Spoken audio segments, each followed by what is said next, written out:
Just beneath the shimmering surface of the Atlantic, in the warm waters surrounding Tenerife, a silent and surprising spectacle begins. In the first few centimeters below the surface, these waters teem with life. Called the euphotic zone, sunlight penetrates up to 200 meters deep, developing a marine ecosystem of great complexity. The ornate wrasse, with its iridescent colors, glides swiftly between the rocks of the reef. When the tide recedes, small temporary worlds appear, the intertidal puddles. It is in these microhabitats that the Gobius cobites lives, a fish adapted to extreme conditions of salinity, temperature and oxygenation. The curious puddle shrimp is found in the waters around the entire Atlantic. It feeds on small organisms that it filters from the seabed. The Perchnon jabesi is a herbivorous crab, feeding on algae on the rocks. And this strange creature may look fragile, it has no shell, and when threatened, its spotted sea rod spews a purple ink that confuses predators, a simple but effective defense. It is solitary and moves slowly over rocks in search of algae to feed on. Hermetis carunculata, known as fireworm, is a marine polychaete with stinging hairs. It plays a vital ecological role in the decomposition of organic matter. Recently it has expanded to new regions, such as the Algarve, possibly due to climate change. The sea cucumber is a benthic echinoderm vital for nutrient recycling, biodisturbing the seafloor in search of organic sediments. Its skin exhibits several patterns, such as rough textures and variable coloration, and it is known for its remarkable ability to regenerate, which makes it a model in regenerative biology. In the coastal depths of the Atlantic, an arched rock formation emerges as a testimony to ancient geological processes. Sculpted by the continuous action of tides and currents, this structure serves as a refuge for marine communities and a route for larval dispersal, connecting benthic zones with the pelagic ocean in a delicate ecological balance. One example of these communities is an Atlantic chromis seeking refuge in rocky substrates for protection and stability. Some specimens of Seriola demerili, known as greater amberjack, glide gracefully around us. With their elongated bodies and powerful fins, they exhibit agile and elegant swimming, utilizing their maneuvering capabilities to hunt and escape predators. In an underwater ballet, they attract our gaze and seduce us, leading us to follow their path to the hidden mysteries of the deep ocean. As we continue our odyssey towards the depths of the ocean, we are greeted by a curious and almost mystical creature, the trumpetfish. With its long, thin, almost cylindrical body, it looks more like a musical instrument than a sea hunter. But make no mistake, this master of camouflage is a cunning predator of coral reefs. Found in the Atlantic, Indian and Pacific Oceans, the trumpetfish can reach an impressive 80 centimeters in length. He prefers to swim slowly, almost as if adrift. A perfect trick to get close to your prey without being noticed. Its peculiar anatomy includes a tube-shaped snout, adapted for a specific type of feeding, the fast sucking, used to capture small fish and invertebrates with extreme precision. Despite its considerable size, the trumpetfish is a stealthy predator. It moves slowly, often assuming an upright position to camouflage itself among coral, algae, and reef structures. This camouflage technique is a form of morphological and behavioral mimicry, allowing it to get close to its prey without being noticed. In addition, a curious behavior is observed. It can temporarily associate with schools of other species, using the group as cover for its approach. This strategy is known as opportunistic aggregation, which is common in predatory fish that rely on surprise. The parrotfish canarian shows clear sexual dimorphism. Females are smaller and grayish, while males are larger, reddish, and territorial. In the breeding season, they defend areas, fend off rivals and court several females. A typical strategy of species with external fertilization and intense sexual competition. The plainhead filefish has a unique defensive adaptation, a rigid, articulated spine located on the front of its head. When it takes shelter in rocky crevices, the spine is quickly raised when the animal feels threatened, acting as a defensive lock, making it difficult for predators to remove it. With its flat, oval body covered in rough scales, the plainhead filefish moves discreetly along the bottom, almost invisible among algae and rocks. It searches the substrate with precision, using its small, protracted mouth to extract hidden mollusks, worms and crustaceans. Nothing escapes its attentive gaze, and it examines every crevice as if it were a promise of food. But what draws the most attention is its way of swimming. Instead of relying on its tail, the triggerfish propels itself with undulating movements of its dorsal and anal fins, moving them in synchrony like the blades of an underwater windmill. This style gives it remarkable control and stability, allowing it to hover and change direction quickly and with incredible precision. Small and curious, the Guinean puffer uses its marbled coloration and ability to inflate its body as a defense against predators. With a graceful side swim, the wide-eyed flounder. It glides like a living shadow over the seabed, almost invisible in the sand. His eyes on the same side of his body silently watch the exact moment of the attack.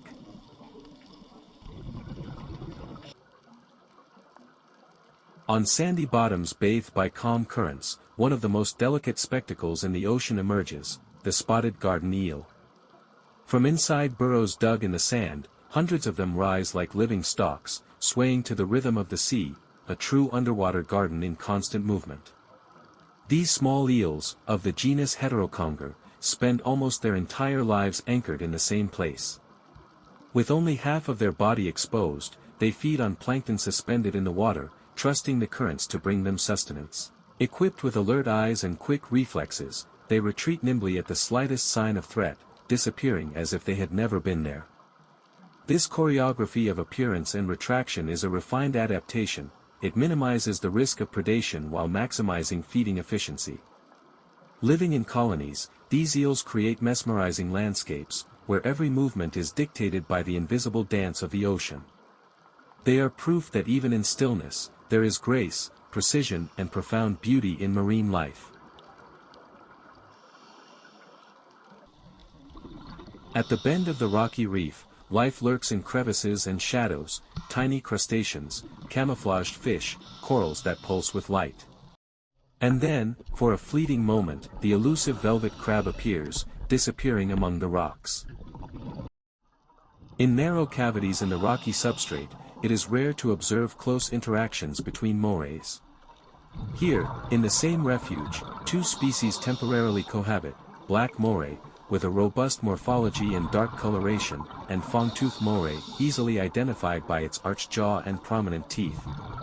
Both are nocturnal predators and, although normally territorial, overlapping shelters can occur in areas with high population density. A rare example of spatial tolerance between sympatric species.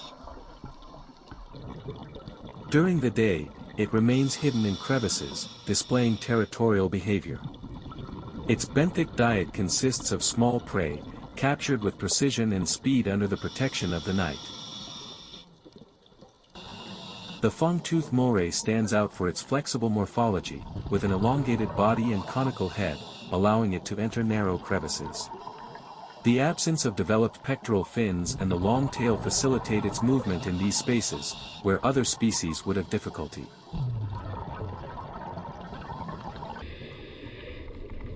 With a robust body, camouflage that mimics the seabed and poisonous spines, this Scorpina canariensis hides among rocks and ambushes its prey with remarkable efficiency.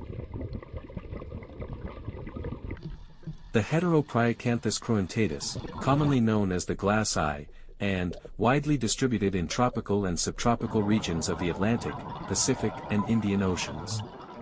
It has an intense red to orange coloration, a striking characteristic that, despite being striking, helps with camouflage at depths where red light is quickly absorbed.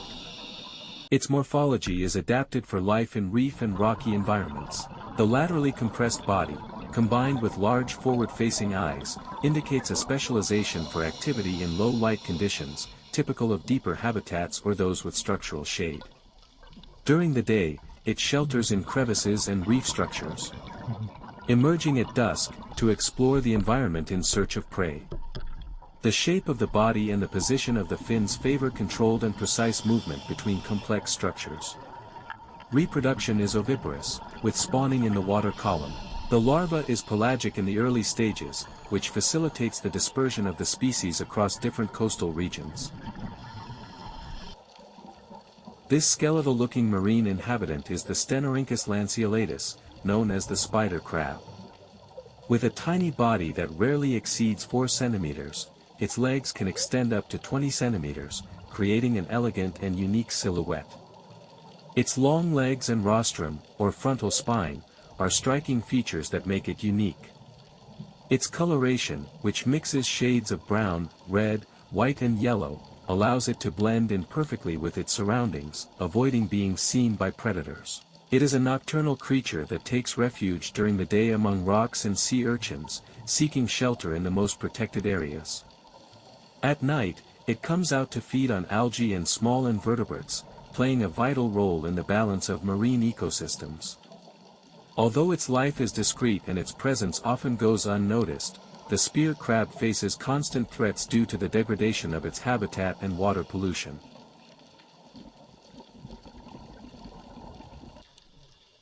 Gorgonians are fixed marine colonies that live in illuminated areas.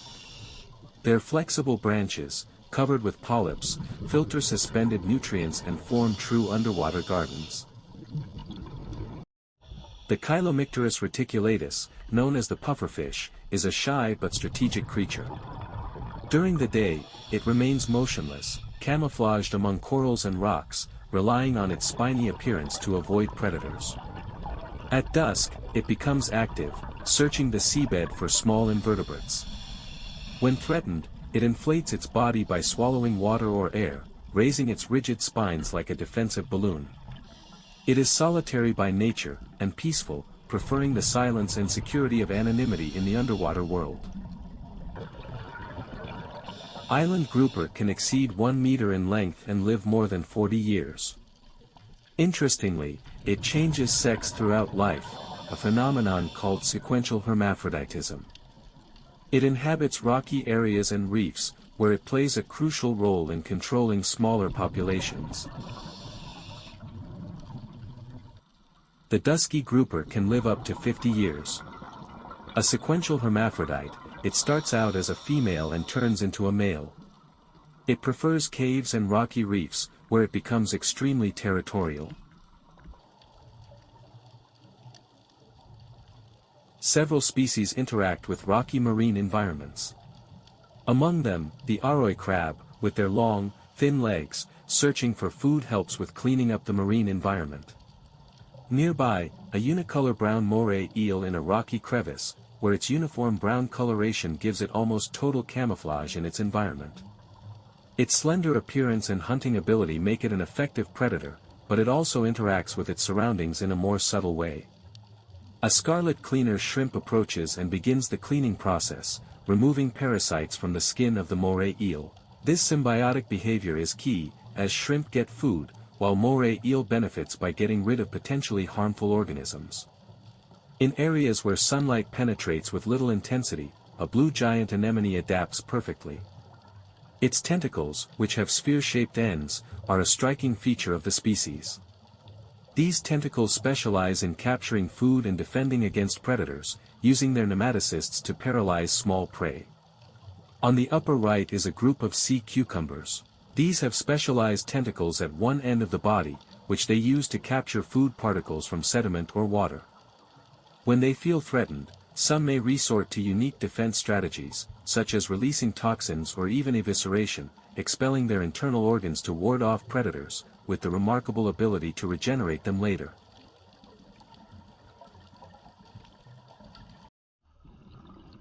The seas still whisper to us another secret in motion, the shoals. Bodies that dance as one, tracing silent choreographies in the depths. The African striped grunt, recognizable by the 4 longitudinal lines along its brown body, is often observed in cohesive schools, especially in coastal waters and near reefs. This collective formation reduces the risk of predation and facilitates the search for food in the substrate, combining protection and ecological efficiency in a single adaptive behavior.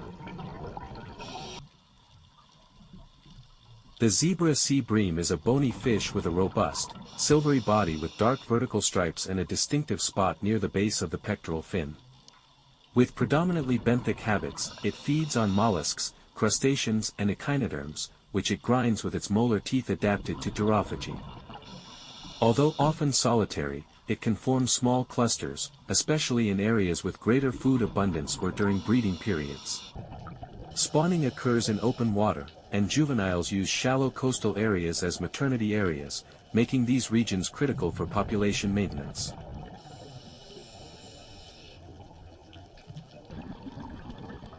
The yellowmouth barracuda, it's an agile and efficient predator, thanks to its elongated and hydrodynamic body, capable of reaching speeds of up to 58 km per hour. It feeds mainly on smaller fish and cephalopods with quick and precise attacks. It often forms schools in the open sea, especially in its juvenile phase, but adults can be observed alone or in small groups, patrolling the water columns with slow, almost hypnotic movements. It is sensitive to the presence of divers, keeping a cautious distance, but without showing aggression.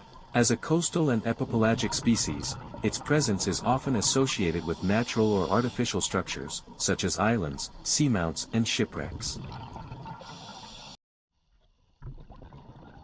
As the dive moves away from the rocky areas, the environment undergoes a gradual transformation. The dense structures, full of cracks, shelter and associated life, give way to a more open landscape, where silence and the uniformity of the background dominate. But suddenly this desert of sand is interrupted by an emerging silhouette, the rusty contours of a sleeping shipwreck. The artificial structure, long claimed by the sea, has become a secondary reef, now pulsing with life. Among the metal gaps and corroded fragments, a school of bastard grunt stands out, swimming in perfect synchrony. This demersal species finds in the shipwreck not only protection against predators, but also a rich feeding ground, taking advantage of the microhabitats created by the structure. The shipwreck, now integrated into the ecosystem, reveals how even human remains can, over time, become a functional part of the marine landscape, converting ruin into refuge, and abandonment into biodiversity.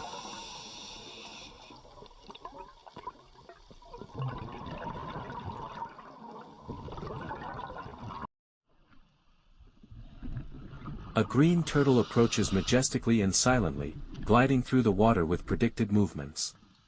This herbivorous species feeds on algae and seagrass. It reaches sexual maturity between 20 and 40 years of age and can live to be over 70. Despite being protected, it still faces threats such as accidental capture and loss of coastal habitat. Females return to the same places where they were born, to lay their eggs in nests dug in the sand. The angel shark has a dorsoventrally flattened body, broad pectoral fins, and eyes positioned high on its head, resembling a stingray, a fascinating evolutionary convergence. Unlike other sharks, it breathes actively even when buried, using spiracles positioned on top of its head, which allows it to remain motionless under the sand while watching for potential prey. Juveniles are born fully formed and independent, with behavior similar to adults soon after birth. Historical records indicate that the species was common on the coasts of Europe until the 20th century. Today, it is critically endangered, and its rare observation during diving is considered a true privilege. Almost invisible to the distracted eye, there is a round stingray, remaining buried, motionless, merging with the bottom, as if it were part of the sea itself. This is the most striking behavioral habit of this species, leaving only the eyes and spiracles exposed, a strategy both to ambush prey and to avoid predators. At the rear end, a long, thin, flexible tail emerges, armed with a poisonous spine that it uses only in defense. Unlike other rays in the same group, the round stingray tends to avoid sudden movements, relying more on its camouflage than on escape. It can reach sizes of around 2 meters in length, but despite its size, it glides through the water with immense grace. It inhabits sandy and muddy bottoms, often associated with transition zones between rocky reefs and seagrass meadows. Its presence indicates good environmental quality, being more common in areas with less human disturbance. With a flattened body, visible spiracles and cryptic coloration, the common stingray is a master of camouflage on sandy bottoms, flying like a living shadow over the sand. The spiny butterfly ray has a wide body, which can reach 4 meters, and venomous tail. It hunts discreetly on the seabed. Classified as vulnerable, its survival depends on the protection of its ecosystems. As we ascend from the underwater world, we are faced with an impressive geological spectacle. Prismatic basalt columns, fitted together as if forming an enormous pavement of gigantic stones, formed by the prismatic disjunction of a large mass of basaltic lava. These columns were the result of a volcanic eruption that occurred millions of years ago, creating one of the most impressive underwater scenes on the planet. As we move away from the reef, a school of rainbow wrasse, accompanied by some ornate wrasse, approach for the last time. It is as if, with their synchronized swimming, they offered us a silent farewell, a last gesture from the underwater world before returning to the surface.